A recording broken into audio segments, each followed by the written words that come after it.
Hello, everyone, and welcome to our podcast. I'm Dani, and today, Great.com talks with Dan Rosenzweig, who is the president and CEO of the Habitat for Humanity of Greater Charlottesville.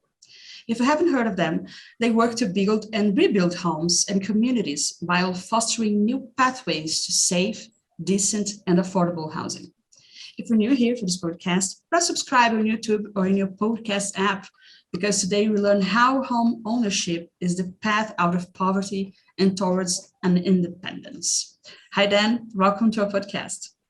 Thank you. Thanks so much for having me today. I love to have you here. I was doing my research. I always say this. When I do the research about the projects that we interview here, we find out so much good and such a great prospects for life. And this is definitely what I saw on your project. And I'm actually quite eager to learn more about Charlottesville first. It's a place that I've never been before. So how could you introduce that great place to us? Sure, but before I do, I first want to thank you for doing the work that you do. It's a world full of turmoil right now, but it's really important for us all to recognize there's so much good going on in the world. There's so many people that step up every day to lend a hand and support their neighbors and fellow humans, that it's important to really keep our eye on that. So thank you for bringing that to light. Really appreciate that. So, yeah, Charlottesville, we were a sleepy town that probably wasn't particularly well known until I think we're mostly known as the home of Thomas Jefferson, one of the United States' founding fathers and the founder of the University of Virginia, our third president, until a few years ago in 2017, when we had what we refer to as the Summer of Hate. At first, we were marched on by Nazis, and then white supremacists came and rallied, and that resulted in the death of 3 innocent people, and a real kicked off what we think was a real national racial reckoning about inequity and social justice across the country. It started out as a conversation about statues, but it was really a whole lot more. We're a small town. Our metropolitan area is about 150,000 people. Again, host to the University of Virginia. And we are like a lot of southern towns in the United States. There's a lot that's really wonderful about living here. But there's a lot that was intentional about things like housing policy that worked intentionally to segregate us, that created opportunities for some, but not for everybody. And so we feel like here at Habitat that to be a really good citizen of Charlottesville, we have to be every bit as intentional about programs, policies, solutions that help undo a legacy of inequity in our town and across the country.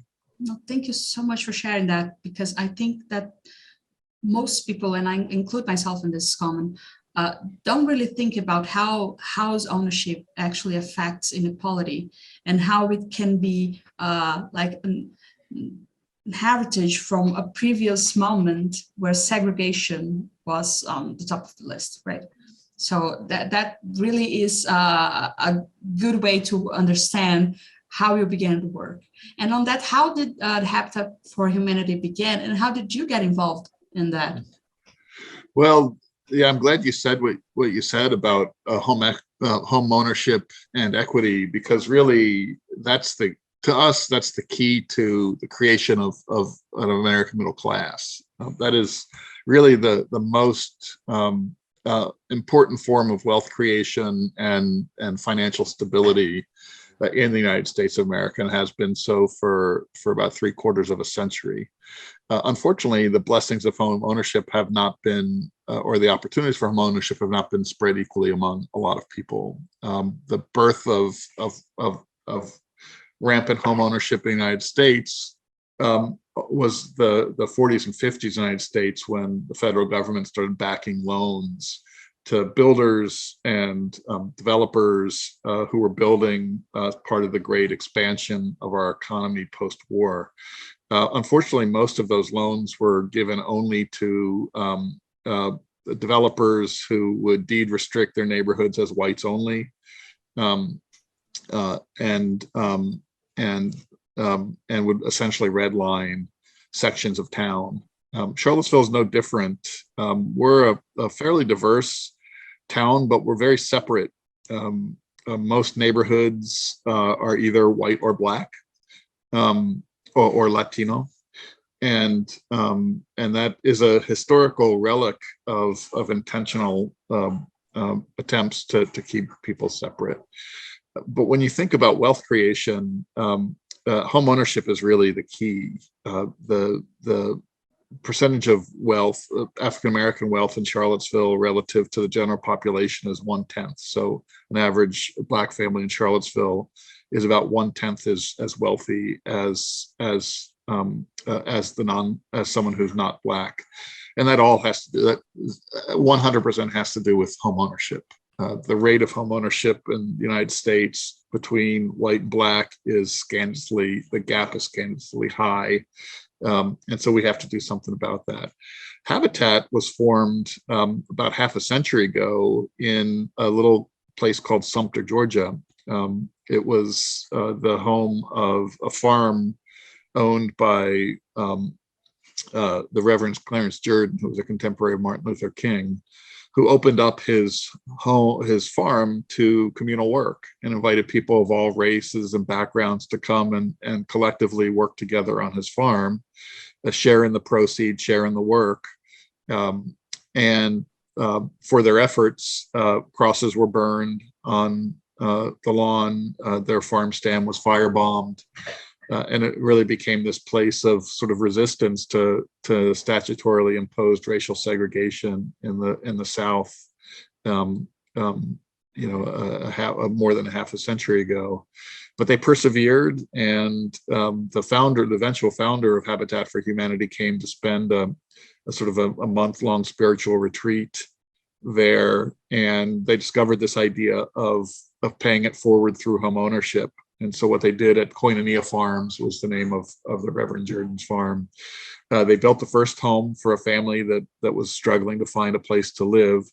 And rather than giving it away, they provided a mortgage that allowed that family to pay what they could afford to pay. And in turn, their mortgage payments created the fund for humanity that helped fund the second home, and then the second home. And now, tens of millions of people later across the globe, Habitat is helping folks realize their dream of home ownership. But more importantly, home ownership is a means towards creating financial, economic, spiritual stability for people for their whole life and for generations to come.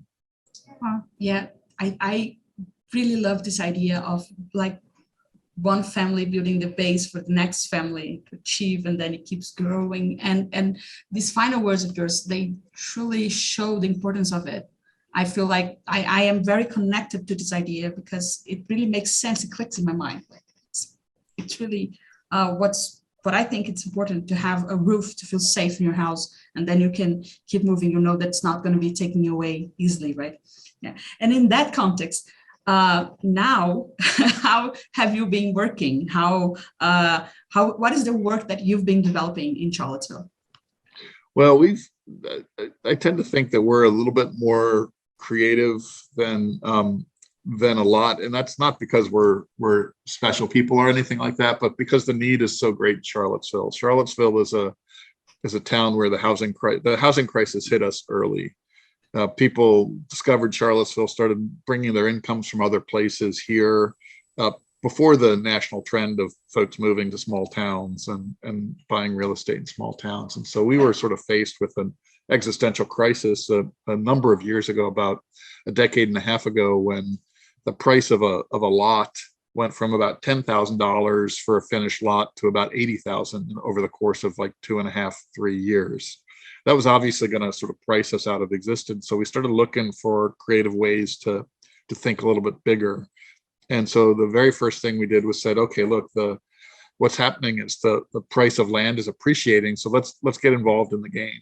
Let's get involved in the production of developments rather than just homes, so we can work on a greater scale, so we can create mixed income communities where people from all walks of life can come together and live, push back against 100 years of increasing housing segregation in the country. But also importantly, by creating a mixed income neighborhood, market rate lot sales cross-subsidize the affordable stuff. And so we went from building 1 to 2 homes a year to this year, we're actually working on 106 homes. And it's largely through the mixed income development process that we've been able to scale up.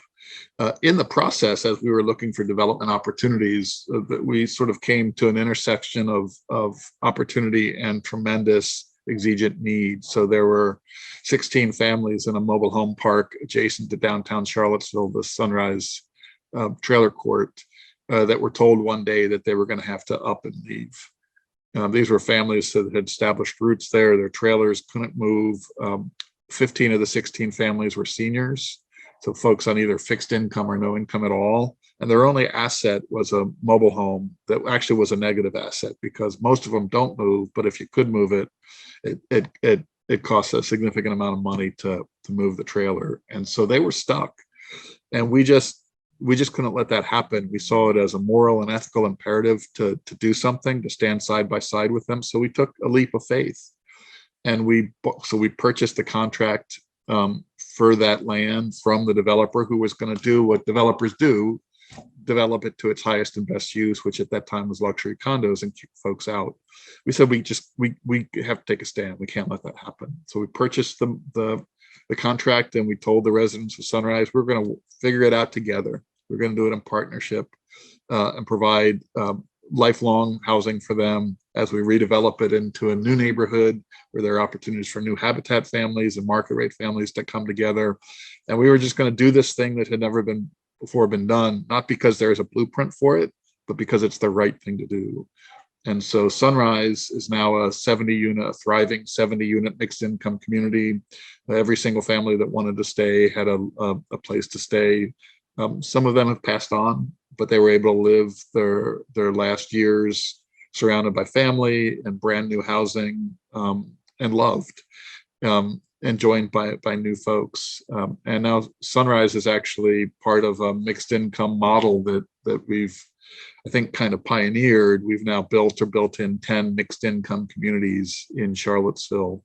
And every year we add more mixed income communities to the inventory. While we were trying to figure out how to do Sunrise, the residents of a much larger mobile home park came to us and asked if we would consider purchasing their park. So this was the Southwood Mobile Home Park. It's huge. It's 130 acres almost. There were 1,500 people living there. The lowest of low income folks who were housed in the area, mostly Latino, about 85% Latino. A wonderful community of people, but living in a mobile home park where the infrastructure was failing. There was sewage bubbling up out of the ground and trailers catching fire. It wasn't suitable long-term for people, or sustainable for people to live in. And the biggest threat was the owner was getting old and she was looking to sell it. And had she sold it, it would have been fairly immediately redeveloped, and 1,500 of the most vulnerable people in the area would have been displaced. So again, as a faith-based organization, we jumped off in faith side by side with the residents, and we purchased that mobile home park and said, we're going to figure this out together. And now 13 years later, the first homes are complete. The first 38 families have selected lots to purchase their new homes. The first 15 or so rental families who are going to rent in the new rebuilt mobile home park are ready to go. And we're almost finished rezoning the rest of the park, which will eventually be about an 1,100 unit mixed income neighborhood anchored by a commercial downtown featuring resident owned businesses. So tortilla makers and florists, etc. It's going to be one of the most unique places in the country, if not the world, to live. And we're really excited to be partners with the residents of Southwood. Wow. Well, you should be excited. I'm excited just to hear about it. Yeah, and those two stories, they are just incredible. I mean, not just for the impact that you actually have made, but I keep imagining all the effort that comes behind it to put it through, right? because it's not just, you as one person gets there and say, hey, I'm going to buy this, I'm going to build a bunch of houses, and then you live there. There's the whole thing of truly creating a community and making those people feel at home, because that's different from just having a house. Being at home, it's something so important. And on that, when I was doing my research, and just a quick stop here to tell people, please go watch this man's TED Talk. It's wonderful, and you can have these stories on much more depth, and it's just amazing. His delivery it's priceless. And now back, 3 terms actually caught my eye because they keep popping out. One that is community, the other one that is sweat equity, and then non-displacement. How those 3 things are being used in your approach to that? I'm really curious to hear you talk about it. Thanks. Yeah. So a lot of this, we're kind of figuring a lot of this out as we go along, and one of the things that I feel really blessed about is that I get to work with a lot of really humble servant leader type people who don't just bulldoze forward with our own ideas, but we try to be thoughtful, and we try to listen before we speak, and we try to see what's working in a community, rather than going into communities and sort of doing a laundry list of what's broken, because the stuff that's broken is kind of the same in most every community, right? In undercapitalized communities, you find a lot of the same stuff, whether it's graffiti or crime, but not enough people go into low-income communities with the intent of mining and helping people build on what's working. And what we found at Southwood that was working was really abundant, incredibly hardworking people. There was already a really strong sense of community. It was already a community of people that did a lot for each other in a really informal way. Resilient folks, entrepreneurial, love their children. It's about 1/3 school-age kids in the neighborhood.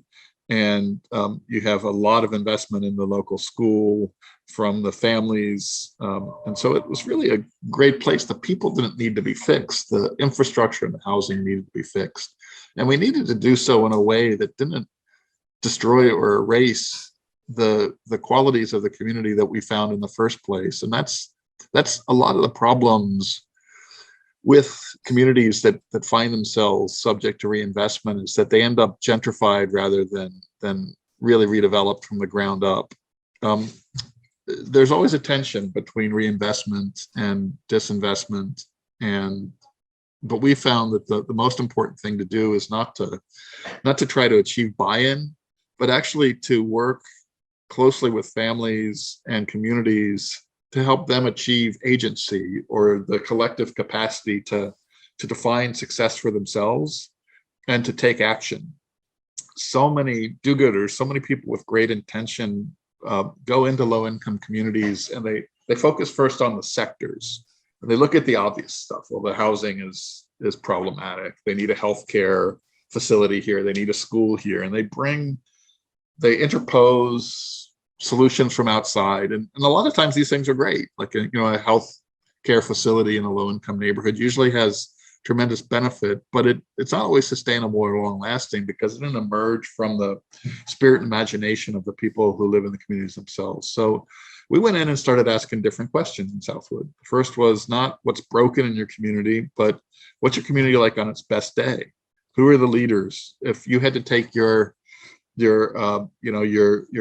elderly mother to the emergency room, who would you leave your kids with? So we could start to identify leaders. And then we started to help them form a vision. Imagine this is 10 years from today, and your community is transformed in a way that feels great. What would it look like? What would be the elements? What would be the components?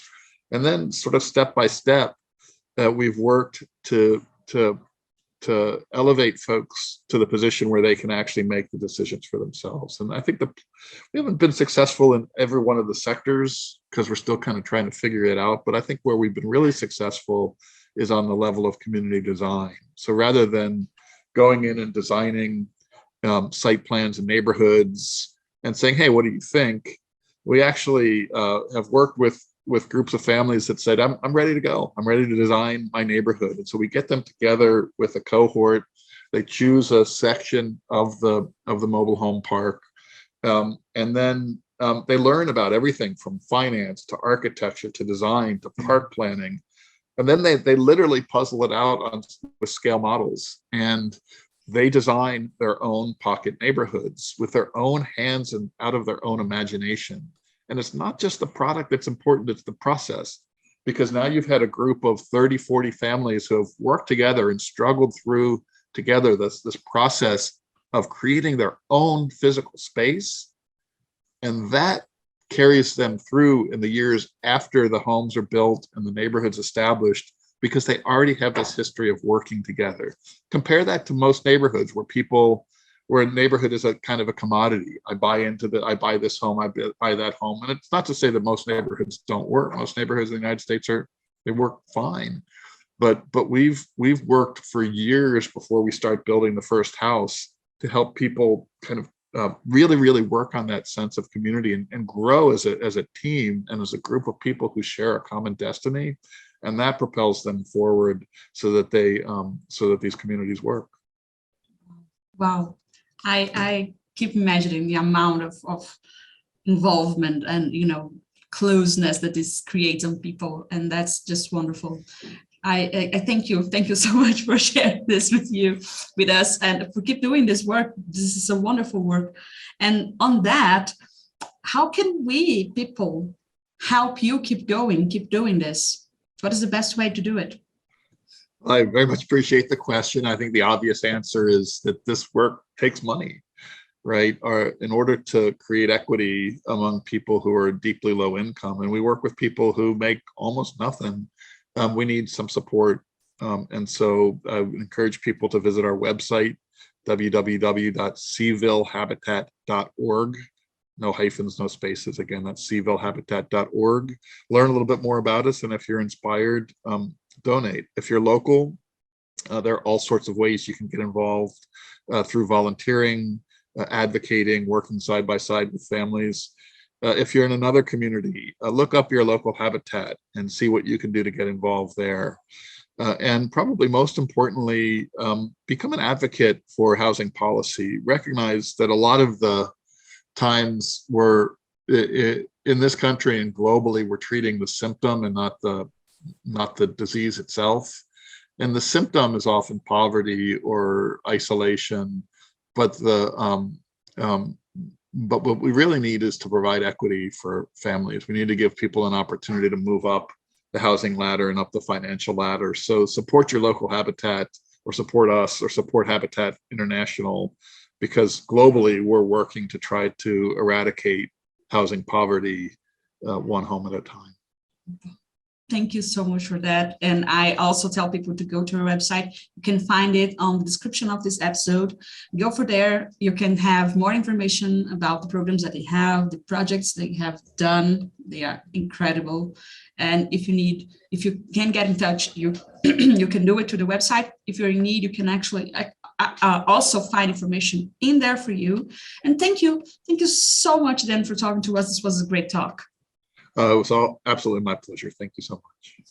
And for everybody listening, also, thank you. And if you enjoyed this episode, remember to press subscribe on YouTube or in your podcast app, because that shows the algorithms that this is an important conversation and more people can learn about the importance of the Habitat for Humanity of Greater Charlottesville.